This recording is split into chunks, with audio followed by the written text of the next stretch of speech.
காட்டில் இரண்டு மிருகங்கள், குரங்கு மற்றும் நரி, ஒரு சின்ன விஷயத்துக்கே பெரிய வாக்குவாதம் ஆரம்பிச்சாங்க. இந்த பாதையை முதல்ல நான் தான் வந்தேன் என்று குரங்கு கத்தியது. இல்ல, நான் தான் முதல்ல வந்தேன் என்று நரி திரும்ப சொன்னது. உண்மையா அந்த விஷயம் ரொம்ப சின்னது.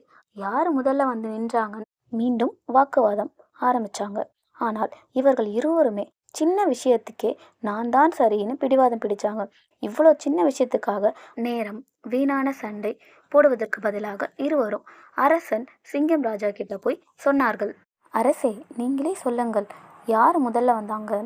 சிங்கம் அவர்கள் சொல்வதை கேட்டு சீரியஸாக யோசித்தது போல நடிச்சு, ம் பாதையை கடக்க முதலில் வந்தது காகம்தான் என்று சொன்னது. குரங்கும் நரியும் அதிர்ச்சியாக நின்றார்கள். என்ன, காகம்? அது எங்கிருந்து வந்தது? அப்போதான் அவர்களுக்கு புரிந்தது. சின்ன விஷயத்துக்காக வாக்குவாதம் பண்ணி நேரத்தையும் ஆற்றலையும் வீணாக்கிட்டாங்க. அதுக்காக தேடிய சரியான திலும் கூட முற்றிலும் தவறானது. அதன் பிறகு அந்த இரண்டு மிருகங்களும் ஒரு முடிவெடுத்தாங்க. முக்கியமில்லாத விஷயத்துக்காக யாருடனும் வாக்குவாதம் பண்ணி நேரத்தை வீணாக்க கூடாது.